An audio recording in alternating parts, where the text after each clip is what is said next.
some spare copies of that checklist, which I'll pass around. I think it's generally 2 pages. You can also see it online. The PDF is available for download from the MinneBar website.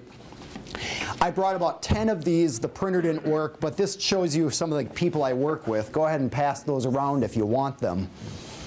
And then finally, if you want any follow-up information or you want me to email you a PDF, or if you might have any questions, feel free to put down your contact information on here. Disregard the title of this page. It was the only sheet I had. But go ahead and fill that out, and then I'll shoot you an email so we can stay in touch. If you take a look at the checklist, starting out is the issue of business ownership, setting up a business entity. So typically you're going to have a sole proprietorship, and that's if you do nothing at all, you just start operating under your own name. And if you start operating with somebody else, you have a partnership. There's no registration required. You just have a partnership because you're working with them, you're pooling your resources, you're sharing the profits. Now, why would or would you not want to do it? Well, the benefit of doing it, of course, is that no work's involved. You don't have to pay a filing fee. There's no paperwork necessarily. It just is. The problem is you're liable personally for all the acts within your business, any harm that your business causes. That's especially a problem if you have a partner who causes a problem, because now you're personally liable, or if you have employees or independent contractors who cause a problem. So let's say that you are a photographer. You did a great job. You shot a wedding in Cabo, Mexico. You charged $3,000 for it. You came back. You sent the photos to a print lab, and they somehow lost everything. Now, you had no personal liability there. In other words, or you weren't personally negligent. You did everything right. You sent it to a very reputable lab, but they lost it. You will personally be on the hook and liable for the loss if you don't have an LLC or a corporation. So in other words, if you just are a partnership or a sole proprietorship. But if you want to limit your liability, you can set up a limited liability company, also known as an LLC, or a corporation. And that limits your liability, so acts within the business that aren't caused by you are limited. Your liability is limited. So they can sue the business. They can go after anything you have in the business. They can't go after you personally in your own bank account, etc. Questions on that? Yes? What are your thoughts about E&O insurance over and above incorporated? Is that necessary? It's necessary if you want to protect those individuals within the business from liability. So insurance is still very valuable, even though the owner may not end up being liable. The business will, for any harm that the business causes. So that insurance can help with that liability as well as with the people in it. So I'll give you a little example. Let's say you're at Burger King. The server at Burger King spills hot coffee on a baby. Baby is terribly scarred. That server may get sued, and the Burger King may get sued. And very likely they'll both be liable for some sort of negligence. But the owner of the Burger King won't be sued, or can't be sued, if they had no involvement with it. They're just the owner. Now, if the owner was out there pouring coffee, they can be sued because they are personally liable for their own actions. You're always liable for your own actions, like if you accidentally hit somebody, or if you intentionally hit somebody, or if you spill coffee on them. Now, if you sign a contract, the question is whether you signed on your own behalf or on behalf of the business. If you sign on behalf of the business, only the business is liable for a breach of the contract. Typically, you are not. I'll tell you, too, a quick little disclaimer. There are a lot of generalities here. This is basic education. For your particular circumstances, there may be exceptions, and so it is important to talk with an attorney about your particular fact pattern. Yes? A really quick follow-up on the last thing you said was, when you sign it as the business, do you still sign your name, or do you sign the business? Like, how does that actually work? Good question. What it will say is the parties are the business name. Okay. And then at the very end, it will typically say the name of the business, and below it there will be a signature block where you sign your actual name. And then it will say, often you'll type your name and it will say "it's," and then you'll put like president or employee or something like that. So you're saying, hey, I'm signing on behalf of the business as its employee or as its president. Gotcha. So you want to state your relationship with that business in the contract. Exactly. Okay, thank you. So the key to not personally being liable for these contracts is make sure they're in the name of the business and that the signature block references that you're signing on behalf of the business name is there, and then your name is there. Yeah. Yes? When you start talking about the formation of the LLC, can you touch on whether you need a registered agent, whether you should have one of those or not, and like setting that up as a P.O. box or Sure. your home address, stuff like that? Great question. So first off, it doesn't really matter if you have a registered agent as long as somebody is at that location to get a lawsuit if you get served. Set it up as your house, though. Sure, that's fine, because if you live there, then you'll answer the door when somebody knocks to give you a lawsuit. The scary, when you read on the internet and everyone steers you down the path of registered agent, Right. What do you do when you're not there? So if you're not there, they have to come back. They can serve it on any competent adult at that residence. And if nobody's there, what they'll typically do is they can try serving a few times. If they really want to, they can appeal to the court to get permission to do it by a public notice through the newspaper. But that's expensive. It takes time. It's messy. Normally, if somebody's living there, they'll try to serve you there. So do you need a registered agent, like a separate company that you pay? Normally, no. The only reason you'd really want to do that is if you wanted to protect your private information from being accessible on the Secretary of State website. Other questions on that? Yeah. Going back to limited liability, one thing to watch out for is if you're signing on behalf of the business, you give your title, you give the business name, there may still be a personal guarantee on the contract, especially on a business credit card. They'll still sue you. Great point. Landlords and credit cards want to hold you personally liable typically as whoever's filling out the form. So if it says, if there's a personal guarantee, that what that's saying is, hey, if the business doesn't pay, I'm going to personally guarantee it. So you can go ahead and personally sue me. Yes? In-state versus out-of-state, when you're setting up your LLC and using an agent for that, really, what's the best practice? There are three potential reasons you would go out of state. One is if you had a really complex business, and I mean complex from like multiple owners or sophisticated parties, you might want to go with Delaware. The two other reasons are if the owners are not in Minnesota, you may want to go to a state that doesn't have a income tax. And then there are a couple states that will keep your personal information confidential without having a registered agent. So you can look into that as well. For example, though, many of our clients have picked our firm as a registered agent. We serve as their corporate counsel, and their information is not publicly filed with the Secretary of State. So it is possible in Minnesota to keep your information confidential, including your business address, as long as you have a registered agent. How much do you guys charge for a service like that? Sure. It's part of our corporate counsel program. It's $600 a year, and that also includes a large number of phone calls and review of your documents and helping you through the business. Other questions? All right, so LLC or S Corp? How many of you, if any, are interested in how to pick which one is better for you? Okay.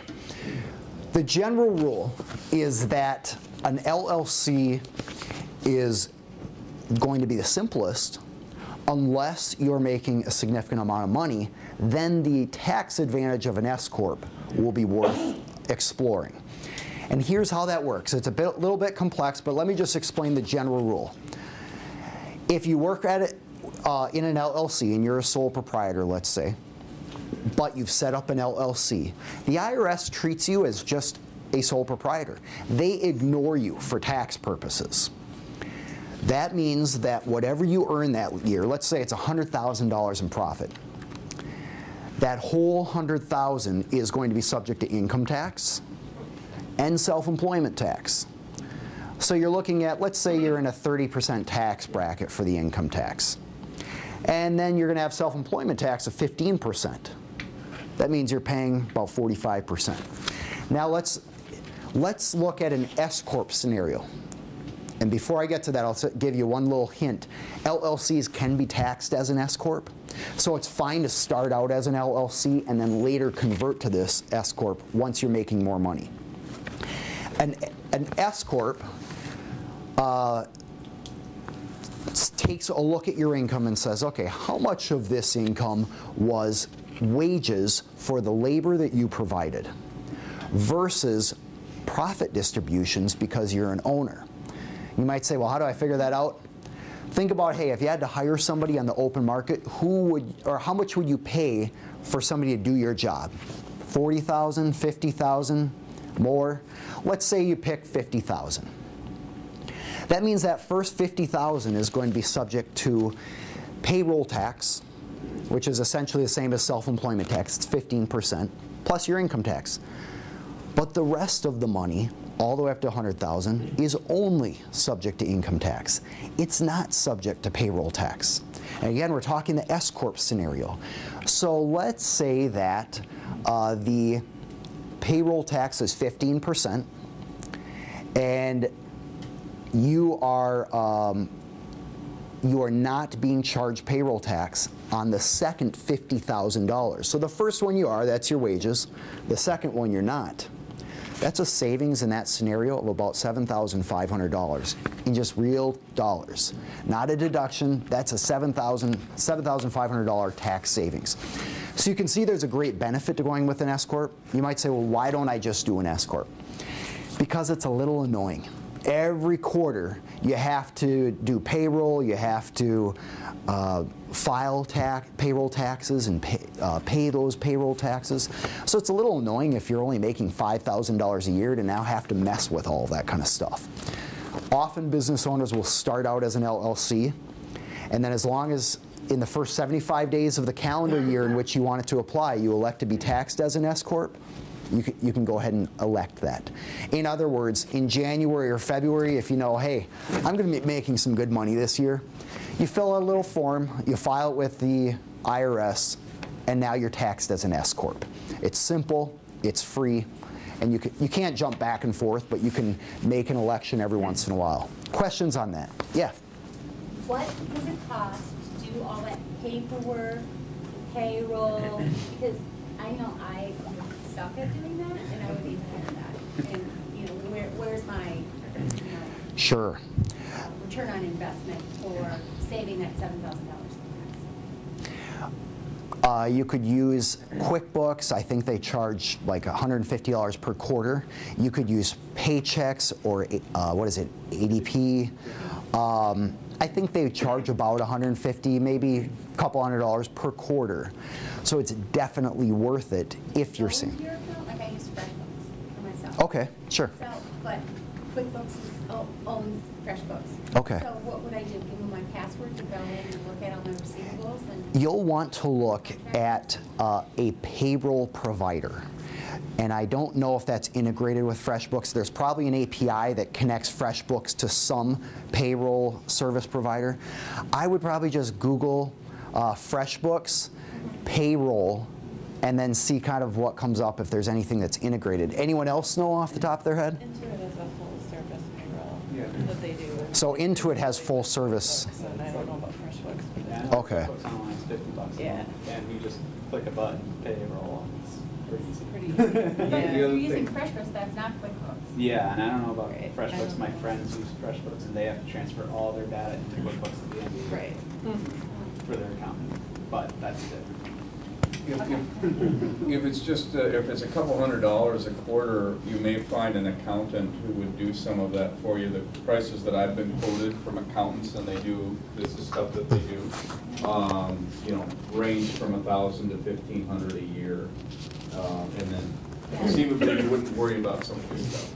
Well, I mean, I don't know if any of you guys are sort of more right-brained than left-brained, and I think some of us who are more right-brained are challenged in a lot of these areas when it comes to accounting and sitting down. I just hate it. I hate it. I hate it. This is the worst part of having a business. And if there was anything that you can do to make that easier all around, I almost need like a babysitter or something. So, I've heard Paychex and ADP are very simple to use. what's that? Paychex and ADP, and there's one other big service provider out there for payroll. I've heard they're very easy because they're basically wizards that ask you for the information. There's a accounting, a new software called Wave Apps. Okay. Free accounting software. The way they make money is they're rolling out their payroll service. They haven't gotten to Minnesota yet, but I use the software. It's fantastic. Wave Apps. Okay. Everything. Oh, what? Wave Apps. Waveapps.com, perhaps? They're out of Toronto. So I can go through this checklist, but I think it might be more relevant to touch on the various questions that people have. What other questions do you have? Yeah. When you just get ready to start the LLC, I've heard that just going onto the Secretary of State's website, really easy to do, but if you do it that way, you're making mistakes. Like, you should come to someone like you to do it. Or You're right. It sounds self-serving for me to say, hey, come to a lawyer and we'll do it. But let me tell you the problem. The form provided by the Minnesota Secretary of State does not have a spot to designate who owns the business. Now, if you've started an LLC here in Minnesota, you might be thinking, well, wait a second, I've filled out the articles of organization for an LLC or the articles of incorporation for a corporation. And I remember signing as an organizer. Here's the problem. An organizer is merely the person filing the document. They're the ones that organize the entity, but it must then be transferred to an owner.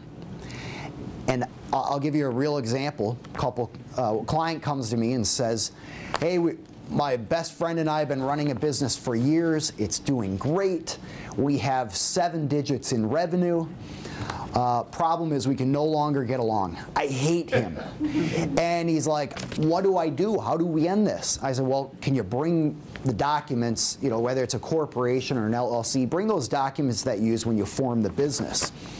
He brings them to me, and they only have articles with where they both signed as organizers. Well, that doesn't mean they're owners. So how do we decide who owns this business? Well, we're going to have to look at all the other information.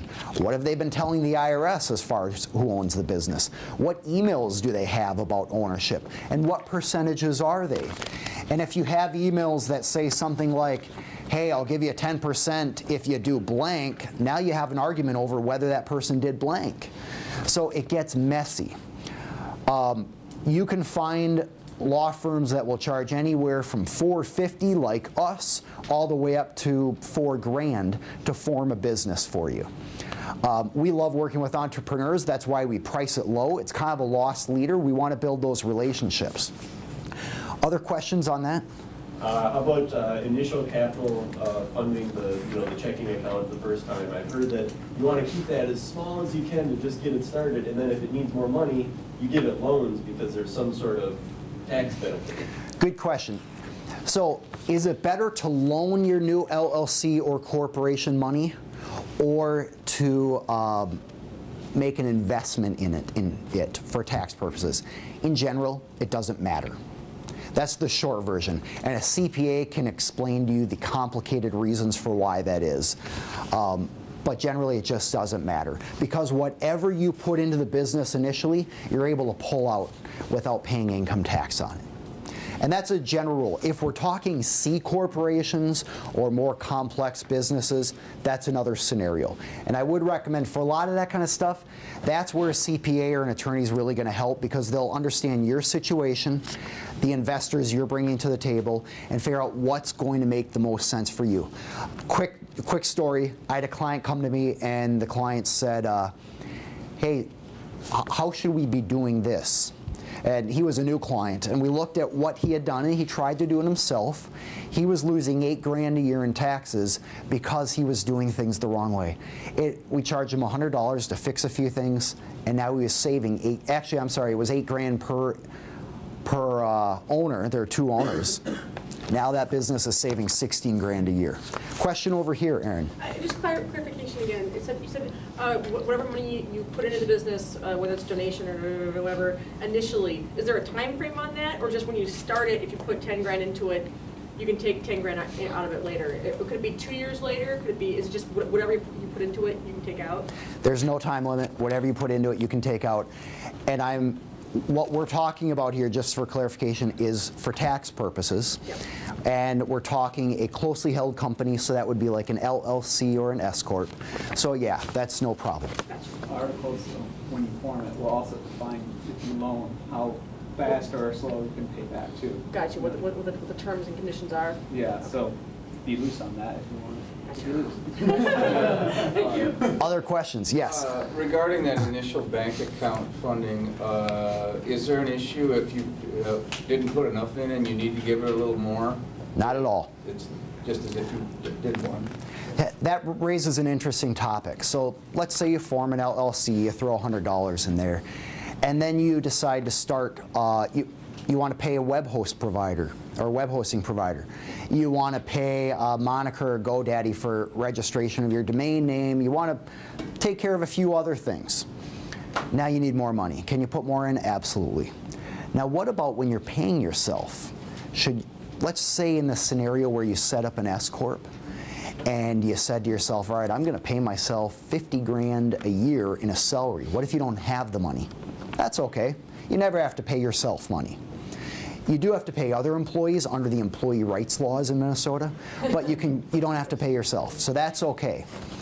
Now let's say you start building up a lot of money in this S Corp. There's $1 million in there now, and you're a little worried because if that business gets sued, they can go after the whole $1 million. Are you allowed to take that money out? Yes, you are. You call it a profit distribution, you write yourself a little check, and you take it out there as a distribution or essentially a dividend to you as the owner.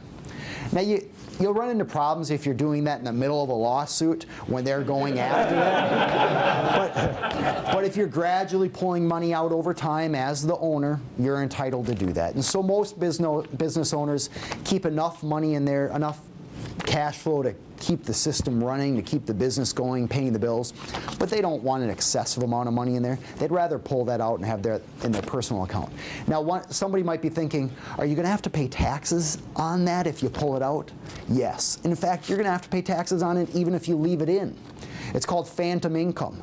In other words, the IRS doesn't care whether it's in your business or in your personal bank account. It's all considered yours. You have access to it. It's all taxable. Yes? Not so much a question as I wish I knew this one. Sure. I formed an S Corp with my business partner. Now, he's still my business partner. He's not working. I'm working underneath our S Corp, so I can't do distributions because it has to be evenly divided among shareholders. Right. So he has 50% of the shares. If I distribute, I have to give him half. So for doing nothing. For doing nothing. Yeah. Which, right. So you could pay yourself a large salary to get that money out, but you're right. I draw all of it instead of getting any of that tax. Which means you're paying the payroll tax, the self-employment tax, that 15%. Yeah. But, I guess my accountant said that you can do distributions in LLCs at different proportions. Yes. So one of the differences between an LLC and an S Corp is an LLC, you might have 50-50 owners, but 90% of the profits goes to one and only 10% to the other. Now you might be thinking, hey, can I form an LLC, elect to be taxed as an S Corp to get that tax break, but still do distributions like I want in the LLC? And the answer is no. In order to get the S Corp benefit, you have to act like an S Corp. You have to comply with all the limits on an S Corp. You still can be an LLC, but you have to act like that S Corp. Questions? Yeah. My business is horrible. How long can I leave the LLC there without taking in any revenue? We haven't made any money. LLCs have to be renewed every year. It's free. You hop on the Secretary of State's website. It takes about 30 seconds. As long as you do that, that LLC can exist forever. Now, you raise an interesting question. What if that LLC gets sued? Can you just let that LLC die? And the general answer is yeah, you can. They could be going after it. It has $100 in the bank. They win a judgment for $100,000. They can't go after you unless you were named in the lawsuit and they could prove before a judge or jury that you were personally liable for that money. So this is quite common. People will win in court. They have a $50,000 judgment against a business, which now stops existing. It's like having a judgment against somebody who dies. If they don't have any assets, you're out of luck. Other questions? Yeah. Is the perpetuity, the free renewal, does that apply to S Corps as well? Corporations do not have to be renewed. Okay. So that's one difference between S Corp and LLC. Yes?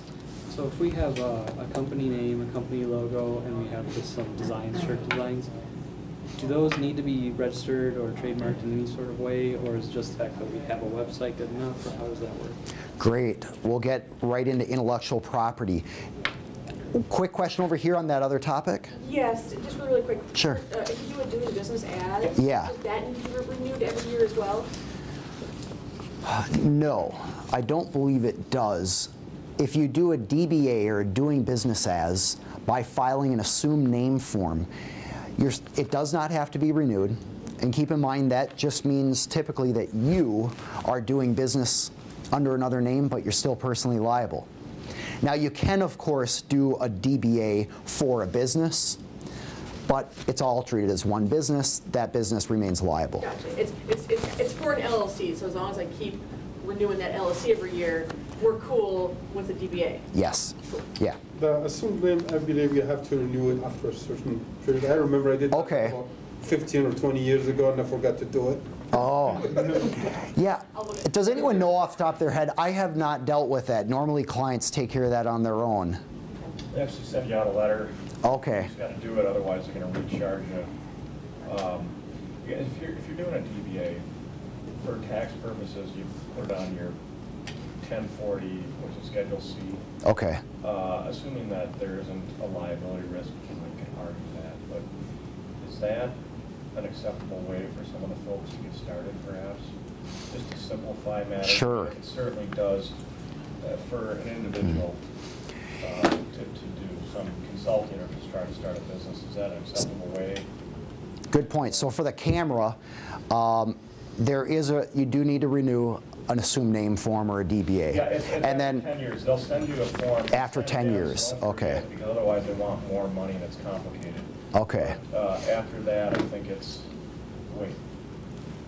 If they do something after 10 years, you just got to click something on their website, and if you do Sure. I'm sorry, that's the procedure. So it's simple, but you don't want to let that letter go in the bottom of the pile and then forget it. That makes sense. Do it that day when it comes in. So, and then the second part of your comment was, when does it make sense not to do an LLC or an S Corp? So let's think about this. Let's say you're paying an attorney $450 and there's a $155 filing fee to set up this. Does it make sense? Well, if you're a kid mowing the lawn in the summer and you're making $500, it doesn't make sense to blow all of your profits into legal fees. So one of the questions is, how much are you actually making? Another question is or a point to consider is, what kind of risk do you have in getting sued for acts that are not your own? So if you're a photographer, what's the likelihood that a processor could mess something up? So in the scenario that we talked about before we started here, if you are doing public speaking, what's the likelihood that you're going to be sued for acts that are not your own? Virtually none. I mean, because you're pretty much running your whole business and nobody else is doing anything for you. In fact, what's the likelihood that you're going to get sued at all? Pretty low. I don't see a strong benefit in having a limited liability company or an S Corp for that reason. Now, you might do it because it's good PR, it makes you look official. You might do it for the tax benefit, because keep in mind, if you're making enough money in an S Corp, you will be able to save on taxes. So there are some other reasons you may want to do that. That answer your question? So the gist of it, for the small-time operator starting, an individual in a low risk, not like a medical device or something, company, physical risk, maybe a website or a simple product, to just file it as a doing business as, and to put the expenses and income on Schedule C, take it as your part of your overall income, would simplify your legal structure and your tax situation for starting out. Yes, it would. Okay. One thing to keep in mind is that if there is a transaction occurring as the result of your website, so say you're doing affiliate sales or you're getting an affiliate commission by referring clients to Amazon or eBay or something like that, or you are actually having transactions occur on your site, or you're selling an app, or whatever it may be, you are now liable, as well as everybody else in that chain of distribution, if there was harm that arose. So say, for example, you have a baby products website. People go to your website, they see these pajamas for babies, they click on the link, go to Amazon, make the purchase, and let's say that baby burns in a fire and they determine the pajamas were not flame retardant, and they should have been, and it was negligence on the part of the manufacturer, not you, but the manufacturer. Could you be liable? Yes, because you're part of that chain of distribution. You're part of the transaction. You profited from that sale. If in that scenario they had the certificate of non-liability of that material, which for the child safety rules, you now need a lot of that type of stuff. I don't know how it works for affiliates. Would that sort of cover, show that you were not negligent in that scenario? It wouldn't hurt. It might help. Insurance also might help. Certainly having an LLC or a S Corp would be a good idea as well. So those are all factors to consider, and it would depend on the circumstances. Let's touch on intellectual property. You set up a website. All of a sudden somebody starts copying your website. Maybe they grab your RSS feed or they scrape it otherwise, and they start publishing it. Perhaps they translate it into a different language, and now it's being published there. Is that copyright infringement? Yes, and here's why. You own the copyright in any work you create. So work includes music, video, text, art, etc. And you're probably familiar with the various types of things that can be copyrighted. You own the copyright in that. Now you might wonder, can I sue them for copyright infringement? No, unless you have a registered copyright. How much does it cost to copyright or to register a copyright? I think it's about $35. You hop on the U.S. Copyright Office website. You can e-file it. It's very simple. There's no review process. It's just automatically stored as proof that you are the owner of that copyright.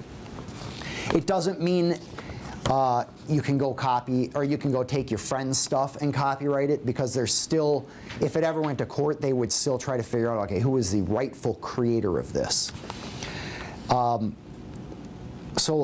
get into a number of different tangents on this, but let me quickly touch on independent contractors. For example, let's say you hire a web development company to create a website for you. And they create some images, they create a logo. And the contract that between you and the web developer doesn't say anything about who owns the intellectual property rights. The question then is, who owns it? And the answer is the web developer. The independent contractor owns the intellectual property that that contractor creates. Unless it's assigned to you, like work for hire, or some contract that otherwise transfers the rights to you, you don't own it.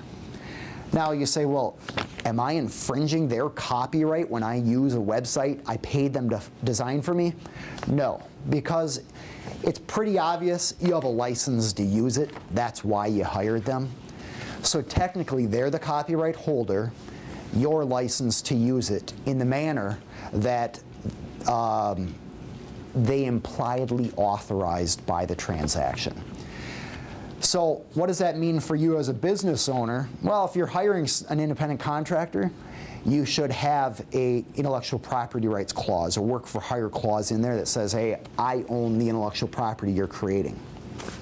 If you're an independent contractor, like a designer, you might want to state in there, I own the intellectual property rights here. Or, as is more common the case, you don't even own the rights. You're licensing stock photos that you've paid for through a subscription, and you're borrowing code from a prior project, perhaps something that's public domain. Yes? What about portfolio? So you did web design, the company owns it, you want to have it on your portfolio. You can put that into a contract, so I do. Exactly. Technically, you need permission for it, but you'd probably want to just put that in your contract. Good point. Other questions on that or copyright infringement? All right, trademark. So we talked about copyright. The purpose of that is to protect artists, essentially, the creators of works in a tangible medium. So not just the concept, but actually when you put it in a tangible medium, like a piece of art or software code or whatever. Trademark, the purpose is to protect a brand or a mark, an image associated with the source of goods or services.